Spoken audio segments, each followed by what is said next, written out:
Hello everyone, welcome to go legal. तो मैं शुरू कर रही हूँ भारतीय साक्ष्य अधिनियम 2023। बीएनएस मैंने शुरू किया था, ठीक है। मैंने रिवीजन मेरी हो गई है, पर उसमें मैंने कुछ केस लॉज जो है वो इनकॉर्पोरेट करने हैं, तो मैंने उसे अभी होल्ड कर दिया है। वो सारा जो नोट्स बन जाएंगे तो वो एज इट इज़ जो है मैं आपको दे दूँगी, ताकि आपको प्री में तो दिक्कत ना आए, आपको मेंस में भी दिक्कत नहीं आएगी फॉर श्योर। सही है, उससे ज़्यादा बाहर मतलब क्वेश्चन ही नहीं आएंगे वहाँ से बाहर। अब बात करते हैं हम भारतीय साक्ष्य अधिनियम की। प्री और मेंस के मैं मेंशन करती रहूँगी, आप देखते रहना। सही है। एक्ट नंबर क्या है? 47 है। पूछा जा सकता है, नया एक्ट है इसलिए, ठीक है। ये है प्री का, ये आपका प्री का है। 25 दिसंबर 2023 पूछा जा सकता है। ये फिर से प्री में आ सकता है। An act to consolidate and to provide for the general rules and principle of for fair trial. Next है हमारा चैप्टर 1। उससे पहले हम देखते हैं पार्ट, ठीक है। तो पहले जब इंडियन एविडेंस एक्ट हुआ करता तो पार्ट कितने थे? 3 थे। अब भारतीय साक्ष्य अधिनियम पार्ट कितने हो गए हैं? 4। सही है। चैप्टर 1 जो है बात करता है प्रिलिमिनरी। शॉर्ट टाइटल हमें पता है क्या होता है, ठीक है। एक सेकेंड आपका लूँगी। सी, अगर आपको स्पीड मेरी ज़्यादा लग रही है, यानी कि आपने पहले ये एक्ट नहीं पढ़ा है, ठीक है। और अगर आपको स्पीड कम लग रही है तो भाई डबल की स्पीड पे देख लो। सही है। चले, it applies to all the judicial proceeding. अब ये सारे प्री के हैं जो मैंने मेंशन किए हैं। यहाँ से आपका प्री का क्वेश्चन बनता है कि एप्लीकेशन कहाँ कहाँ है। ऑल द जुडिशियल प्रोसीडिंग, ठीक है।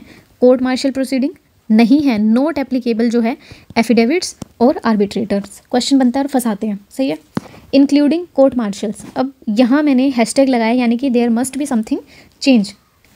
चेंज्ड में क्या है वो देखते हैं हम। पहले जो था ना इंडियन एविडेंस एक्ट में, पहले हुआ करता था जो कोर्ट मार्शल प्रोसीडिंग थी उसके कुछ एक्सेप्शंस दिए थे। एक्सेप्ट कहाँ पे? इंडियन एयरफोर्स एक्ट, ठीक है। Air force act, naval discipline act, navy act और एक और था आर्मी एक्ट, ठीक है। ये 4 जो थे इसके एक्सेप्शन हुआ करते थे। अब वो एक्सेप्शंस ख़त्म कर दिए हैं। क्वेश्चन बन सकता है, पूछा जा सकता है। सही है। अब दोबारा देखते हैं। It applies to all the judicial proceeding और बिफोर एनी कोर्ट। कोई भी कोर्ट के सामने अगर कोई प्रोसीडिंग है तो, including court martial, but note does not apply. यहाँ से क्वेश्चन मेनली बनता है। एक्सेप्शन से हमेशा क्वेश्चन बनता है, कभी भी देखना। तो एफिडेविट पे अप्लाई नहीं होता, और आर्बिट्रेटर के आगे जो प्रोसीडिंग्स होती हैं वहाँ पे भी अप्लाई नहीं होता, ठीक है। ये ऑफिशियल गजट में जब आया था, यानी कि डेट जो है हमें याद रखनी है 1 जुलाई 2024, ठीक है। पूछा जा सकता है क्योंकि नया एक्ट है। डेफिनेशन है, पहले सेक्शन 3 में था और वो क्लोज था इंटरप्रिटेशन क्लोज, ठीक है। अब डेफिनेशन आ गया। इन दिस अधिनियम unless the context otherwise required, court में क्या क्या इंक्लूड होगा? ऑल द जजेस, magistrate and all the person except arbitrators legally authorize to take evidence. तो आपका प्री का जो पॉइंट है वो क्या है? आर्बिट्रेटर्स। यहाँ भी हमने देखा कि आर्बिट्रेटर्स पे अप्लाई नहीं होगा, आर्बिट्रेटर के आगे जो प्रोसीडिंग होती है। और यहाँ हमने देख लिया कि आर्बिट्रेटर्स जो है वो कोर्ट की डेफिनेशन में नहीं आएंगे एज पर भारतीय साक्ष्य अधिनियम, ठीक है। चलें, अब आता है हमारा कंक्लूसिव प्रूफ। कंक्लूसिव प्रूफ से पहले क्या था? जब हम इंडियन एविडेंस एक्ट पढ़ रहे थे तो उसमें क्या था? हम पढ़ते थे मे प्रिज्यूम, शैल प्रिज्यूम और कंक्लूसिव प्रूफ इकट्ठे पढ़ते थे इन्हें, क्योंकि पहले वो तो था नहीं, ये सबसेक्शन ए सबसेक्शन बी ऐसा नहीं था, सीधे थे। सही है। अब ये अल्फ़ाबेटिकली अरेंज कर दिए हैं तो आगे पीछे हो गए हैं, बट हम पढ़ेंगे साथ ही। मे प्रिज्यूम में क्या होता है कि एक कोई पर्टिकुलर फैक्ट है मान लो, ठीक है, तो कोर्ट की डिस्क्रिशन है कि वो उसे प्रिज्यूम कर भी सकता है, नहीं भी कर सकता, ठीक है। मान लो मैंने कोई फैक्ट कोर्ट के सामने रखा और कोर्ट ने कहा कि चलो ठीक है मैंने मान लिया, या कोर्ट कह देगा कि नहीं मैं नहीं मानता, तो यहाँ पे कोर्ट की डिस्क्रिशन है उस फैक्ट को मानना या ना मानना। और अगर कोर्ट ने माना है या नहीं माना, ठीक है, मान लिया मान लो, तो आप एविडेंस ला सकते हो अगेंस्ट में। नहीं माना तो अपोजिट पार्टी है वो एविडेंस ला सकती है इसके अगेंस्ट में। सही है। तो ये तो हो गया हमारा मे प्रिज्यूम का। फिर आता है हमारा शेल प्रिज्यूम। शेल प्रिज्यूम में क्या होती है? कोर्ट की जो डिस्क्रिशन है वो ख़त्म हो जाती है।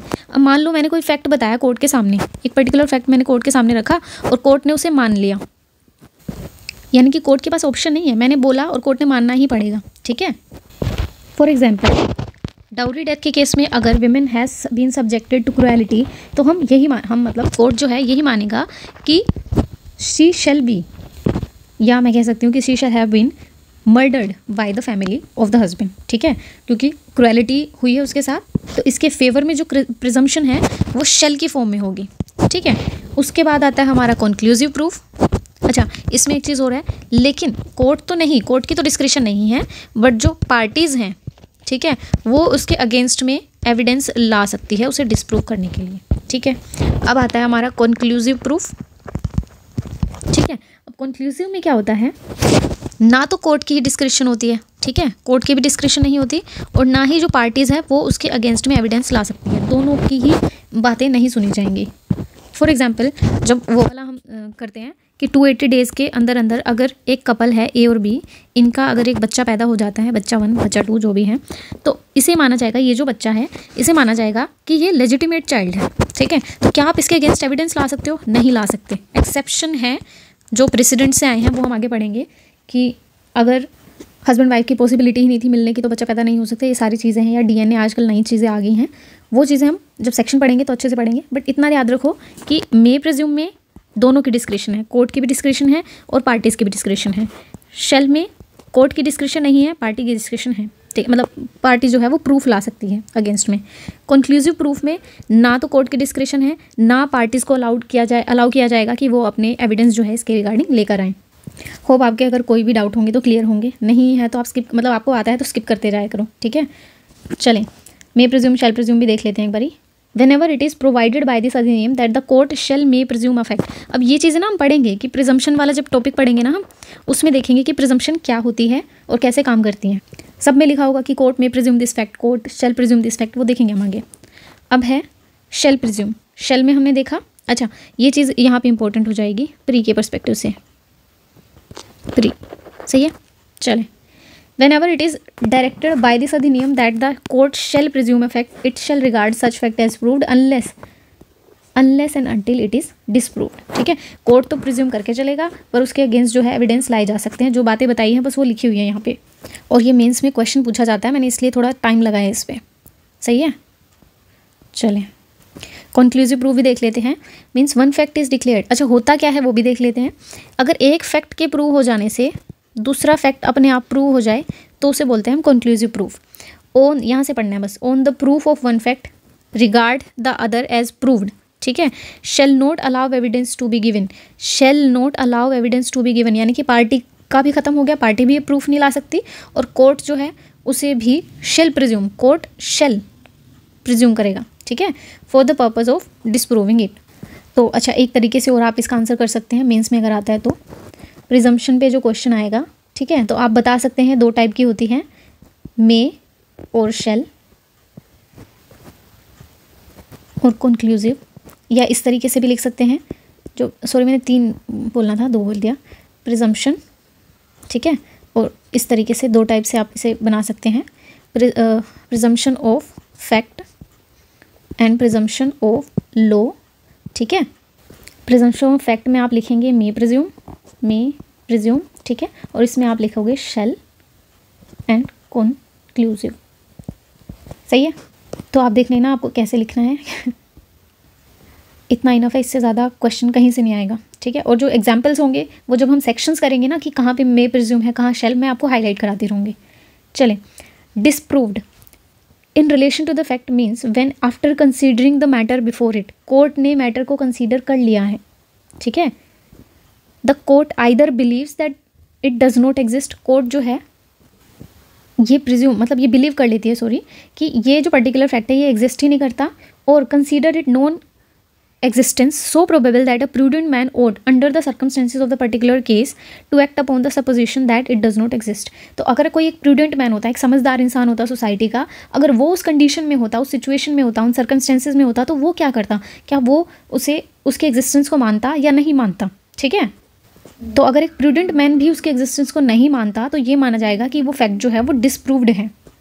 इसको एक एग्जांपल से मैं आपको बताती हूँ। फॉर एग्जांपल, जैसे अभी होली है, ठीक है, तो छोटे बच्चे के पास एक पिचकारी थी जो कि गन की शेप में थी, ठीक है। तो अब एक बंदा आके कहता है कि मैंने तो उस बच्चे को गोली इसलिए मार दी कि मुझे लगा कि ये इस गन से मुझे मार देना चाह रहा है। कोई लॉजिक नहीं है ना इन बातों का। तो अगर एक प्रूडेंट मैन होता तो वो इस बात को बिलीव ही नहीं करता, ठीक है, और कोर्ट भी उस बात को बिलीव नहीं कर रहा कि ये तो कोई बात ही नहीं है ना, ये फैक्ट तो एग्जिस्ट ही नहीं कर सकता, तो वो क्या हो जाएगा, डिसप्रूव्ड हो जाएगा। ये मैंने एक सिंपल से एग्जांपल के साथ आपको बता दिया है, ठीक है। आगे अगर कोई फैक्ट आता है तो मैं उसमें भी एक्सप्लेन करती रहूँगी आपको साथ के साथ। अब आता है हमारा डॉक्यूमेंट। अब डॉक्यूमेंट्स में क्या क्या आएंगे, document means any matter expressed और डिस्क्राइब्ड और अदरवाइज, पहले अदरवाइज नहीं था, अब अदरवाइज भी ऐड कर दिया है, एविडेंस में नहीं था। Recorded upon any substance by the means of letter figure marks, ये आपका प्री का क्वेश्चन बनता है, लेटर फिगर मार्क्स, और कोई भी एक चीज़ ऐड कर देंगे, ठीक है, कि वो डायरेक्ट में नहीं है तो आपको भी नहीं मेंशन करना। Or any other means or by more than one of those means intended to be used or which may be used for the purpose of recording that matter and includes electronic and digital records. तो intended to be used यहाँ से भी question बनता है, or which may be used for the purpose of recording the matter. इसके illustration देख लेते हैं। कोई भी राइटिंग इज़ अ डॉक्यूमेंट, बिल्कुल। अच्छा, एक चीज़ और क्वेश्चन जहाँ से बन जाता है, देखें यहाँ पे इंडिया में क्या है कि कहीं भी कुछ भी लिखा हो इज़ अ डॉक्यूमेंट, ठीक है, कहीं भी कोई भी सरफेस हो, जैसे कि इसमें दिखा है ना एनी सब्सटेंस, सही है, पर कॉमन लॉ के अकॉर्डिंग क्या है, एनी सब्सटेंस नहीं आएगा, ऑन पेपर तो ही वो डॉक्यूमेंट होगा, otherwise it will not be a document. समझ आ रहा है, मतलब एविडेंस हो सकता है पर डॉक्यूमेंट नहीं होगा वो, समझ रहे हो। यहाँ क्या है, पत्थर पे लिख दिया तो भी वो डॉक्यूमेंट है, दीवारों पे लिख दिया ए लव बी, वो भी डॉक्यूमेंट है, सही है, वो लिखाते हैं ना संगमरमर की ताजमहलों की दीवारों पर खोद खोद के बच्चे, मतलब वैसा। वर्ड्स प्रिंटेड, लिथोग्राफ्ट, फोटोग्राफ्ट, सब डॉक्यूमेंट्स हैं। मैप प्लान डॉक्यूमेंट है। इंस्क्रिप्शन जो होते हैं मेटल के ऊपर लिख देते हैं ना, वो डॉक्यूमेंट है जो पहले के ज़माने में होते थे। कैरिकेचर जो बनवाते हैं वो डॉक्यूमेंट है। अब ये जो चीज़ें नई ऐड हुई है, पहले कन्फ्यूज़न होता था कि वॉइस मेल जो है वो ओरल एविडेंस में जाएंगे या फिर डॉक्यूमेंट्स के फॉर्म में जाएंगे, क्या होगा, है ना, कन्फ्यूज़न होती थी। उस चीज़ को क्लैरिफाई करने के लिए इसमें एक मेंशन कर दिया है, electronic record on email, server logs, document और कंप्यूटर्स, लैपटॉप और स्मार्टफोन। मैसेजेस, यहाँ पे बहुत कन्फ्यूज़न होती थी, ठीक है, मैसेजेस, वेबसाइट्स, लोकेशनल एविडेंस और voice mail messages stored on the digital device are all documents. फिर बता रही हूँ, कंफ्यूज नहीं होना, डॉक्यूमेंट्स है वो, एविडेंस है या नहीं ये नहीं बताया यहाँ पे, वो डॉक्यूमेंट्स है नहीं ये बताया। अब आते हैं हमारे एविडेंस क्या होंगे। Means and includes all the statements, सारी जो स्टेटमेंट्स होंगी, include the statements given electronically which the court permits or requires to be made before it by the witness in relation to the matters of fact under inquiry. अब आपका इसमें से take away क्या है, क्योंकि mains भी लिखना है ना आपको, कोर्ट परमिट्स और required to be made before it. अगर कोर्ट परमिट कर रहा है, उसे अलाउ कर रहा है, उसके सामने आप एविडेंस दे रहे हैं, तो वो एविडेंस की कैटेगरी में आएगा।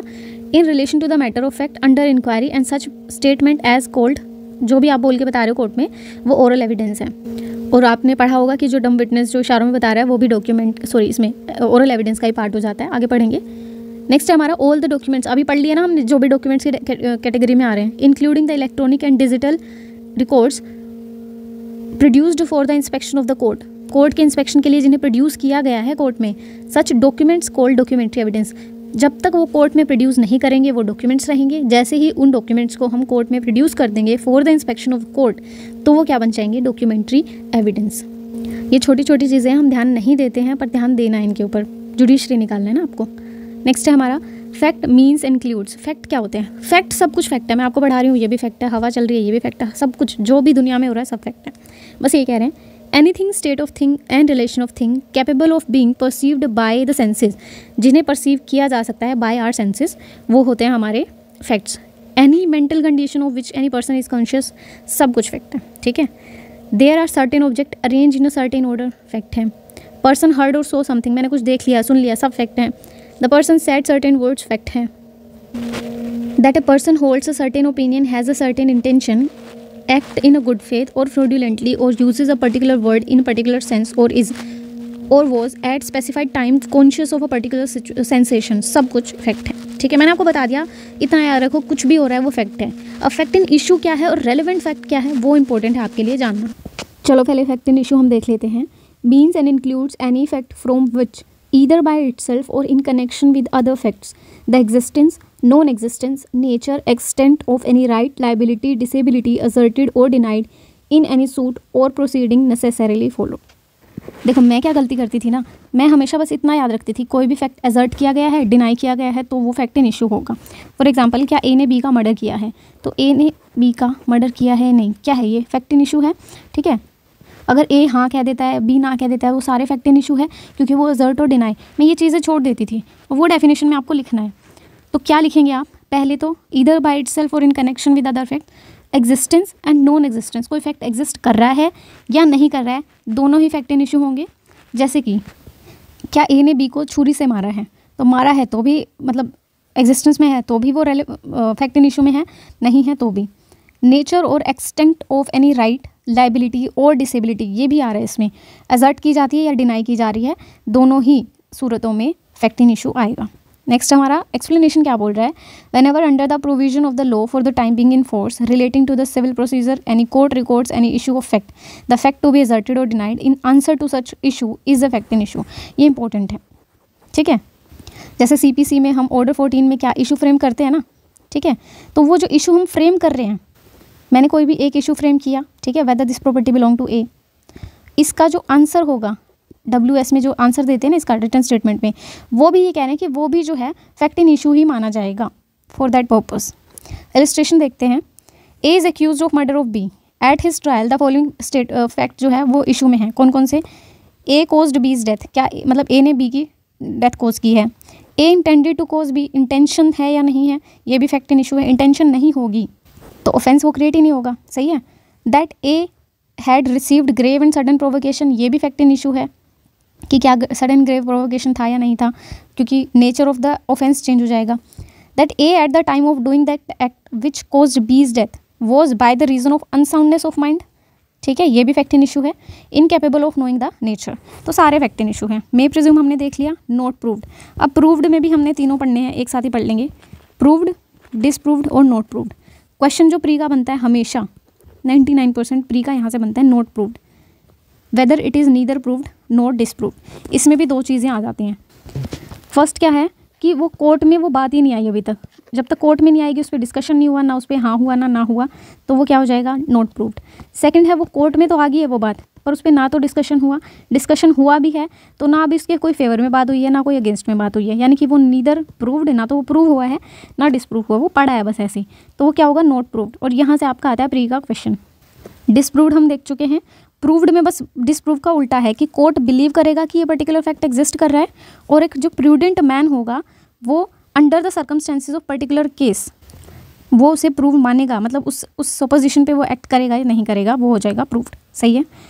अब हम आते हैं रेलेवेंसी पे, very very important, section B और सेक्शन नंबर भी, सही है। A fact is said to be relevant to another when it is connected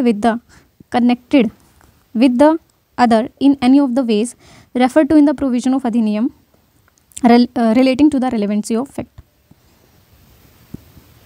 इसे बस ऐसे याद रखो कि जो रिलेवेंट फैक्ट है ना, जहाँ पे इस अधिनियम में जहाँ दे रखा है कि ये फैक्ट रेलेवेंट है तो वो रेलेवेंट होंगे, नहीं है तो नहीं होंगे। जैसे हम आगे सेक्शन 3 से पढ़ेंगे ना, उनके बारे में बात हो रही है यहाँ पे।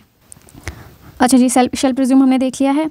Words and expression used here and not defined but defined in the information, IT act में अगर दे रखा है या भारतीय नागरिक सुरक्षा संहिता में दे रखा है या भारतीय न्याय संहिता में दे रखा है, सारे जो वर्ड्स हैं वो वहाँ से हम कॉपी पेस्ट कर लेंगे, मतलब अगर हमें मीन्स नहीं समझ आ रहा उनका। अब आते हैं हम पार्ट 2 पे, which is very important. Part 2 में हमारा चैप्टर 2 बात करता है रेलेवेंसी ऑफ फैक्ट, कि पर्टिकुलर फैक्ट रेलेवेंट है या नहीं। अभी हमने देखा ना रेलेवेंट है या नहीं, तो ये जो रेलेवेंसी है यहाँ से आएंगी ये जो सेक्शंस हैं। सेक्शन 3 हमारा बात करता है, जो सेक्शन 5 था इंडियन एविडेंस एक्ट में, एविडेंस में be given in any suit or proceeding of the existence and known. पहली चीज़ तो क्या हाईलाइट करनी है हमें, ये वाली चीज़ जो है वो of every fact in issue, fact कहीं भी वर्ड यूज़ नहीं होगा, फैक्ट इन इशू या रेलेवेंट फैक्ट और other such fact as are herein declare to be relevant, आगे जो दिए रखे हैं वो। This section shall not enable any person, very important लिख दिया ना मैंने यहाँ पे।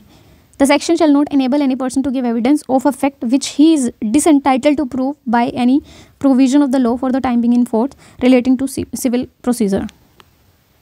फॉर एग्जाम्पल, जैसे आपको बोला गया कि you have to produce certain documents, ठीक है, और वो आप डॉक्यूमेंट प्रोड्यूस नहीं करते हो, तो लेटर स्टेज पे भी आपको वो अलाउ नहीं किया जाएगा, वो लीगली ही आपको अलाउ नहीं किया जाएगा, ठीक है।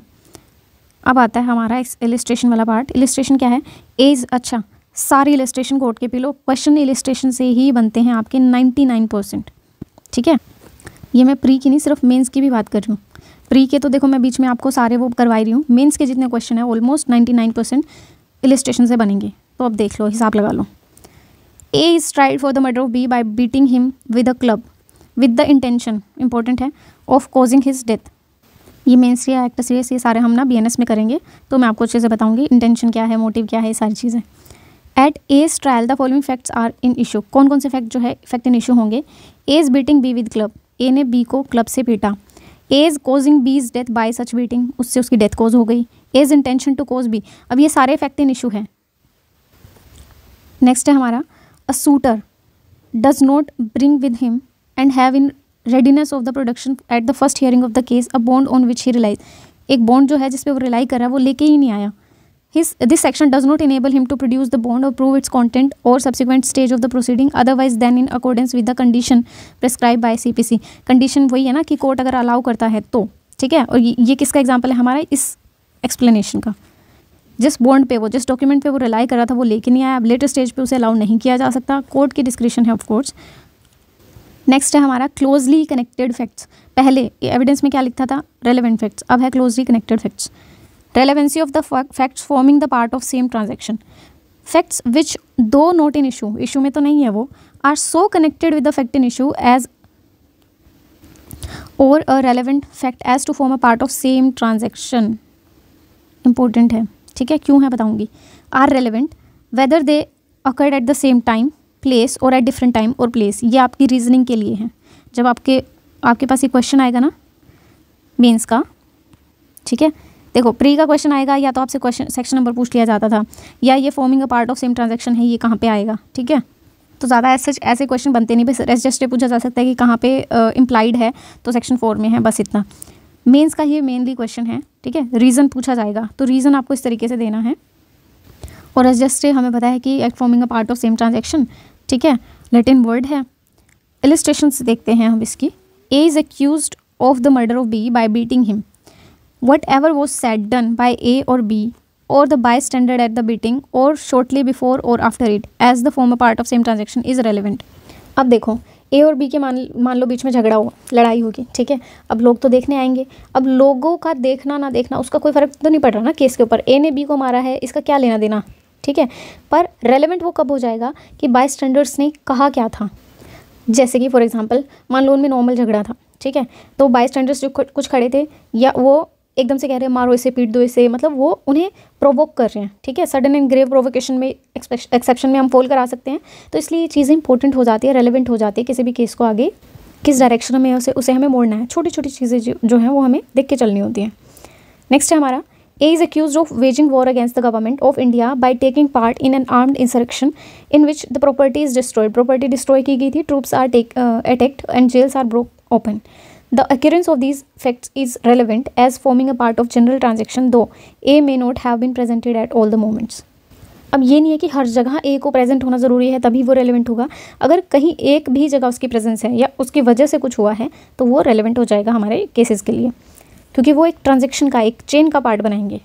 इसको ना ऐसे समझो, जैसे मेरे को अमेजोन से कुछ मंगवाना है, ठीक है, तो मैंने ऑर्डर किया एक चीज़, मैंने ऑर्डर किया नहीं, पहले मैंने सर्च किया, ठीक है, सेकंड मैंने ऑर्डर भी किया, थर्ड वो ऑर्डर जो है वो कंपनी के पास गया, फोर्थ जो है कंपनी ने वो ऑर्डर पैक किया, फिफ्थ जो है मतलब पैक करने वाला भी कोई और था, अब वो पैक करने के बाद जो है डिलीवरी पार्टनर को दे दिया गया।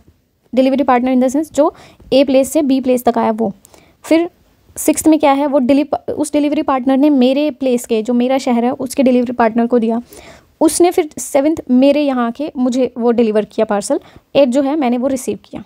तो 8 चीज़ें हुई हैं, तो ये 8 की 8 एक चेन फॉर्म कर रही है, ठीक है। तो हर एक चीज़, इसने क्या किया, इसने क्या किया, इसने, इन सारे लोगों ने क्या क्या किया, वो सब कुछ रेलेवेंट हो जाएगा। यही है आपका res gestae। Act forming a part of same transaction, ये सारी ट्रांजेक्शन जो है वो सेम है, ये पार्ट है मान लो, तो ये भी इसका एक पार्ट है ना, forming a part of same transaction, बस यही है res gestae और कुछ नहीं है। नेक्स्ट इलस्ट्रेशन है हमारी A sue B for a libel contained in a letter forming a part of correspondence, letter between the parties relating to the subject out of which the libel arose and forming a part of the correspondence in which it is contained are relevant fact, though they do not contain the libel itself। देखो A ने B को letter लिखा, उसमें एक liable था। Liable आपको पता है ना कि जो भी डिफेमेटरी स्टेटमेंट होती है, ठीक है। अब क्या वो अपने आप में आपस में वो बातें कर रहे हैं, वो तो लाइबल का पार्ट नहीं है, पर क्योंकि उसकी वजह से वो अरोज हुआ था इसलिए वो रेलेवेंट हो जाएगा फैक्ट। अच्छा, मैं क्यों सारी इलस्ट्रेशन पढ़ रही हूँ, क्योंकि इलस्ट्रेशन से क्वेश्चन बनते हैं, ठीक है। मुझे पता है आप एक बार वीडियो बंद हुई उसके बाद आपने बुक्स नहीं उठानी, तो मैं ही पढ़ दे रही हूँ। The question is whether certain goods ordered from B were delivered to A, the goods were delivered to several intermediary person, मैंने अभी आपको एग्जांपल दिया, सेम है, ईच डिलीवरी जो है वो रेलिवेंट होंगी।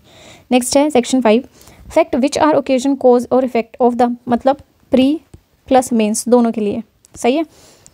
Fact which are the occasion cause effect immediate or otherwise of the relevant fact or the fact in issue or which constitute the state of thing under which they happen or which afford an opportunity of for their occurrence or transactions are relevant. Pre का question है, सीधा section based question आता है, ठीक है। Mains में जो मैं आपको इलिस्ट्रेशन बताऊंगी वहाँ से क्वेश्चन आते हैं। आपको चीज़ें याद रखनी है, occasion 1, cause 2, effect 3, immediate or otherwise, ये इसी में आ जाएगा, इसे लिखने की वैसे ज़रूरत नहीं है, ऑफ द रेलिवेंट फैक्ट और फैक्ट इन इशू और स्टेट ऑफ थिंग 4 और अपॉर्चुनिटी 5। तो सेक्शन 5 में आपको 5 थिंग्स याद रखनी है, occasion, cause, effect, state of thing and opportunity. अगर इनमें से कुछ आता है तो सेक्शन 5 आंखें बंद करके लिखना है। फॉर एग्जाम्पल यहाँ से क्वेश्चन बनते हैं सारे इलिस्ट्रेशन से। The question is whether A robbed B, the fact that shortly before the robbery B went to the fair with the money in his possession and that he showed it or mention the fact that he had it to the third person are relevant. अब ये है क्या, क्या ये कोज है, क्या ये opportunity है, क्या ये ओकेजन है? इनमें से कोई भी एक चीज़ में फॉल कर रहा है या नहीं करना, ये आपको चेक करना है खुद से। अब ये कह रहे हैं वो मेले में गया, मेले में गया यानी कि कोई एक अपॉर्चुनिटी उसे मिल गई, किसे, जो रॉबरर्स थे उन्हें, कि वो मेले में गया। और ये जो मेला था ये क्या था, ओकेजन था, ठीक है, जहाँ वो जा रहा था। और उसके अलावा उसने ये दिखाया था किसी भी एक बंदे को, जिसको भी उसने दिखाया था, बी को, ए को उसने दिखाया था, तो ये दिखाया था, इसका रीज़न हो गया, कोज हो गया कि इस वजह से रॉबरी हुई। तो ये सारे इसमें फॉल कर रहा है। आप एक ही नहीं लोगे, आप मल्टीपल एक्सप्लेनेशन या मल्टीपल पॉइंट्स में से फॉल करा सकते हो, ठीक है, स्टिक नहीं रहना एक पे। The question is whether A murder B, marks on the ground, marks यानी कि कोज और इफेक्ट जब हम बात कर रहे थे, तो लड़ाई के बाद जो मार्क्स बन रहे हैं ग्राउंड पे वो क्या है, इफेक्ट है। Produced by the struggle at or near the place where the murder was committed are relevant, relevant हो जाएंगे इफेक्ट, ठीक है। नेक्स्ट है हमारा, the question is whether A poison, A ने बी को पॉइजन किया, the state of B's health, पहले तो स्टेट ऑफ थिंग आ गया, बी की जो हेल्थ है वो, before the symptoms ascribe to the poison and the habit of B, जो हैबिट है बी की वो, which afford an opportunity for the administration of the poison are relevant. खुद ही बता दिया इन्होंने, ये एक अपॉर्चुनिटी थी उसके लिए। जैसे मुझे पता है कि आप 2 बजे आएंगे और यहाँ से पानी का ग्लास या इसी बोतल से पानी पियेंगे, तो मैं उसमें अगर कुछ मिला दूँ तो यू विल नेवर नो, है ना। तो ये क्या है, अपॉर्चुनिटी है मेरे पास। नेक्स्ट है हमारा सेक्शन 6, मोटिव, प्रिपरेशन, प्रीवियस और सब्सिक्वेंट कंडक्ट मीन्स, ठीक है, प्लस प्री में सीधा सेक्शन बेस्ड क्वेश्चन आ सकते हैं कि सेक्शन 6 में क्या है, या मोटिव जो है वो किस में रेलिवेंट हो जाएगा, सेक्शन 6 में हो जाएगा। और मेंस से इसके जो इलिस्ट्रेशन है वहाँ से क्वेश्चन बनते हैं। मैं अभी आपको जब वीडियो डालूंगी ना, तो कुछ मैं अभी मेंस की, जैसे मैंने भी आंसर राइटिंग शुरू करी है, तो मैं आपके साथ वो भी शेयर करूँगी कि कैसे क्वेश्चन बनते हैं। Any fact is relevant which shows और कॉन्स्टिट्यूट अ मोटिव और preparation for any fact in issue और रेलिवेंट फैक्ट। तो सबसेक्शन 1 कहाँ तक लिमिटेड है, नंबर 1 मोटिव और नंबर 2 प्रिपरेशन, सही है। जो सेकंड है वो क्या कह रहा है, द कंडक्ट, थर्ड क्या हो गया हमारा, conduct of any party, of any agent to any party, to any suit or proceeding, in reference to such suit or proceeding, or in reference to any fact in issue therein or relevant thereto. The conduct of any person, an offence against whom is subject of any proceeding is relevant if the conduct, यहाँ से याद रखना है बस आपको, ठीक है। If such conduct influences और influenced by any fact in issue और रेलिवेंट फैक्ट और वेदर इट वाज प्रीवियस और सब्सिक्वेंट। तो प्रीवियस और सब्सिक्वेंट ये चीज़ याद रखनी है, ये प्री का क्वेश्चन बनता है। बाकी रेलिवेंट जो है वो मेंस के लिए है। एक्सप्लेनेशन 1 कह रही है, जो वर्ड कंडक्ट है, section does not include the statement unless दो स्टेटमेंट कंपनी और explain the act other than the statement, but this explanation is not to affect the relevancy of the statement under any other section of the अधिनियम। इसमें simple ये है कि मैंने अगर simply कोई स्टेटमेंट बोल दी, फॉर एग्जांपल मैंने बोल दिया कि ए ने बी को रोब किया है, ठीक है, रोबरी की है, मैंने सिर्फ बोला है, मैंने कोई कंप्लेन नहीं की, कुछ नहीं किया, मैंने सिर्फ बोला है, तो वो क्या हो गया, सिर्फ स्टेटमेंट होगी। क्या वो रेलिवेंट होगी, स्टेटमेंट रेलिवेंट होती है बट कंडक्ट में रेलिवेंट नहीं होगी, ठीक है। और अगर मैंने कंप्लेन की, पुलिस स्टेशन जाके मैंने कंप्लेन की, ठीक है, और प्लस मैंने स्टेटमेंट बोली, तो ये जो कंडक्ट और स्टेटमेंट है ना, ये रेलेवेंट होगा इधर।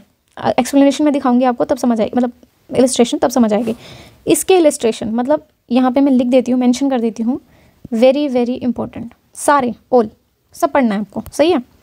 Explanation, when the conduct of any person is relevant, any statement made to him और इन हिज प्रेजेंस और हियरिंग, ये चीज़ याद रखनी है, इन हिज प्रेजेंस और hearing which affect such conduct is relevant. इस पे क्वेश्चन बनते हैं मेंस के, इस पे भी बनते हैं, इस पे भी बनते हैं, ठीक है। तो आगे दिखाऊंगी मैं आपको, और सेम क्वेश्चन मैंने आज ही जब आंसर राइटिंग में कर रही थी तब मैंने लिखा है, तो वो भी मैं आपके साथ शेयर कर दूँगी, सो दैट यू नो कि किस टाइप के क्वेश्चन जो है बनते हैं। चलें, फर्स्ट इलस्ट्रेशन है, बस आज इतना ही कर लेते हैं, फिर नेक्स्ट वीडियो में मैं बाकी ऐड कर दूँगी। A tried for the murder of B, the fact that A murdered C, that B knew, B को पता था that A had murdered C, that B had tried to extort money from A। इसको ऐसे समझो, A B C 3 person है, ठीक है। अब हुआ क्या कि A ने C का मर्डर किया, B ने उसे देख लिया। अब B कह रहा है या तो मुझे भाई पैसे दे या वरना मैं बता दूंगा कि तूने C का मर्डर किया है। अब A किलस गया, A ने क्या किया, B का भी मर्डर कर दिया। तो यहाँ पे क्या फैक्ट इंपॉर्टेंट है, रेलेवेंट क्या है, उसके पास मोटिव था ना, किसके पास, ए के पास, कि भाई बी मुझे परेशान करेगा, इसे भी रास्ते से हटा देते हैं, सही है। तो यहाँ पे क्या रेलेवेंट हो गया, उसका मोटिव रेलेवेंट हो गया। अब एक चीज़ आपको ना ध्यान देनी है, मोटिव ओनली कोई भी ऑफेंस कमिट मतलब कॉन्स्टिट्यूट नहीं कर सकता। मोटिव जो है रेलेवेंसी, हाँ ठीक है, एक चेन बनाने के लिए इंपॉर्टेंट हो सकता है, पर मोटिव होना ही ज़रूरी है वो इंपॉर्टेंट नहीं है, सही है। A sue B upon a bond for the payment of money, B denies the making of the bond, the fact that at the time when the bond was released to be made, B required money for the particular purpose is relevant। सही है, इसमें कुछ explain करने वाला नहीं है। Next है हमारा, A is tried for the murder of B by poison, the fact that before the death of B, A procured the poison। उसने procure किया था, यानी कि preparation की थी, similar to that which was administered to B is relevant।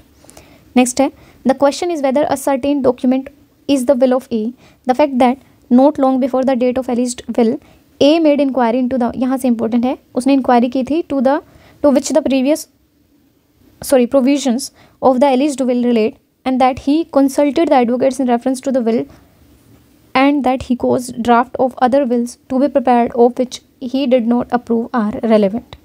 तो यहाँ question क्या है कि ये ए की विल है या नहीं, तो उसने इंक्वायरी की थी इस मैटर में, ठीक है, और कंसल्ट किया था एडवोकेट से, फिर उसने विल भी बनवाई थी जिसे उसने अप्रूव नहीं किया, ये सारे रेलिवेंट होंगे, ठीक है। तो यहाँ नहीं, ये कंडक्ट नहीं, ये प्रिपरेशन में ही आएगा, ठीक है, कंडक्ट में नहीं आएगा, ये प्रिपरेशन में आएगा, या फिर एक हो सकता है कि आप इसे एक्सप्लेनेशन 1 में डाल सकते हो, ठीक है, एक्सप्लेन कर रहे हैं कंडक्ट को, और या ज़्यादा से ज़्यादा आप इसे डाल सकते हो प्रीवियस कंडक्ट में, ठीक है। आप मुझे बता सकते हैं कमेंट सेक्शन में अगर मैं गलत हूँ तो, क्योंकि मेरे हिसाब से ये है, बट हो सकती है भाई गलती मेरे से भी, मैं भी एस्पिरेंट हूँ। चले next, E A is accused of a crime, the fact that either before or at the time or after the alleged crime, A provided evidence which would tend to give to the effect of the case an appearance favorable to himself, or that he destroyed or concealed the evidences, conceal किया, destroy किया, क्या है ये, subsequent conduct हो गया, ठीक है, or prevented the presence or procure the absence of person who might have been witness or suborned।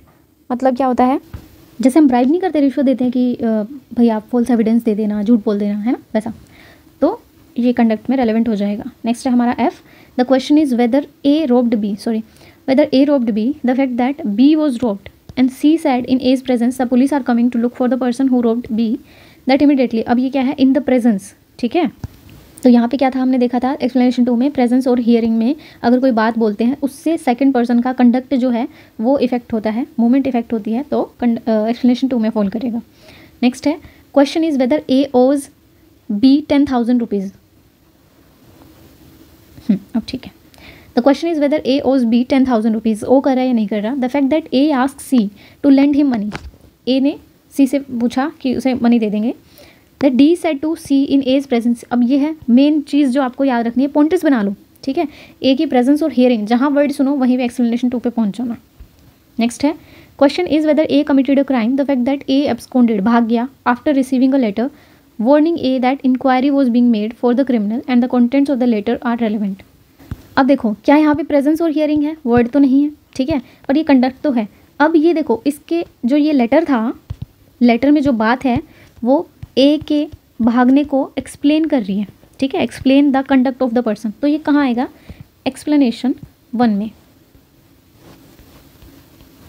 देखिए, कंपनी या explain the act other than the statement, statement में तो उसने लिख दिया लेटर में कि पकड़ने आ रही है पुलिस, ठीक है, तो क्या वो खाली स्टेटमेंट रेलेवेंट होगी, नहीं होगी, लेकिन अगर वो स्टेटमेंट के साथ ए का कंडक्ट इफेक्ट कर रही है तो वो रेलेवेंट होगी एक्सप्लेनेशन 1 में। A is accused of a crime, The fact that after commission of the alleged crime, A absconded and was in the possession of the property or proceeds of the property acquired by the crime or attempted to conceal things which were or might have been used in committing it are relevant. अब इसमें हमें क्या देखना है, पहली बात तो ए जो है abscond कर गया, भाग गया था और उस प्रॉपर्टी को छुपाने की कोशिश कर रहा था जो उसमें मतलब क्राइम में जो से उसने एक्वायर की थी, तो उसका ये भी कंडक्ट होगा. सही है. नेक्स्ट है हमारा question is whether A was raped. अब ये जो है आपका इंपॉर्टेंट इलिस्ट्रेशन है. इंपॉर्टेंट मतलब कि पेपर में पूछेंगे ही पूछेंगे वैसा वाला. Question is whether A was raped. The fact that shortly after the alleged rape A made a complaint relating to the crime. और मेन जो चीज़ आपको याद रखनी है, A made a complaint relating to the crime. अगर वो complaint नहीं करती, अगर there is no complaint, there will be no conduct. ठीक है, तो कंडक्ट में रेलेवेंट नहीं होता. The circumstances under which and the term in which the complaint was made are relevant. The fact that without making the complaint, मैंने अभी आपको बताया कंप्लेन अगर नहीं करते हैं. A said that A has been raped in note, पहले यहाँ पे रेविश्ड वर्ड यूज़ होता था, अब बस वर्ड चेंज हुआ है. Is not relevant as conduct under this section, though it may be relevant as dying declaration. ठीक है, वो डाइंग डिक्लेरेशन के लिए यूज़ हो जाती है कि मरने से पहले उसने ये बात बता दी थी, पर ये कंडक्ट में रेलेवेंट नहीं होगी. सही है.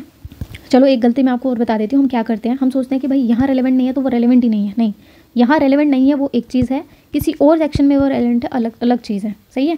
अगर आपसे पूछते हैं कि क्या वो सेक्शन 6 में, अब तो सेक्शन 6 हो गया, पहले 8 था, कि क्या वो सेक्शन 6 में रेलेवेंट है, तो नहीं है. ठीक है. क्या वो रेलेवेंट है? बिल्कुल है. कहाँ पे है? टाइम डिक्लेरेशन में. सही है. नेक्स्ट है हमारा question is whether A was robbed, हुई है या नहीं. The fact that soon after the alleged robbery A made a complaint relating to the offence and the circumstances under which the term is in which the complaint was made are relevant. Circumstances और जो terms है, जो बातें बोली गई वो सारे relevant होंगे. ये भी देख लेते हैं, सेक्शन 7 भी देख लेते हैं या नहीं, चलो रहने दो. सेक्शन 7 जो है वो हम नेक्स्ट उसमें कवर करेंगे, क्योंकि TIP वाला कॉन्सेप्ट जो है वो बड़ा हो जाएगा और इसमें कुछ केस लॉज भी हैं that I will give to you, तो वो बाद में ही करेंगे. ठीक है. तो आज के लिए इतना ही. I hope you will like the videos या जो भी कंटेंट मैं दे रही हूँ. ठीक है. बस मैं इतना कह रही हूँ कि इससे बाहर पेपर नहीं आएगा. तुम कोई पेपर उठा के देख लो जहाँ पे इन सेक्शन से रिलेटेड आपसे क्वेश्चन पूछे गए हैं, तो ज़्यादा पैनिक मत करो, बस गो विद द फ्लो और पेपर हो जाएगा आपका. ठीक है. चलिए मिलते हैं फिर नेक्स्ट क्लास में. Till then bye bye and happy Holi of course.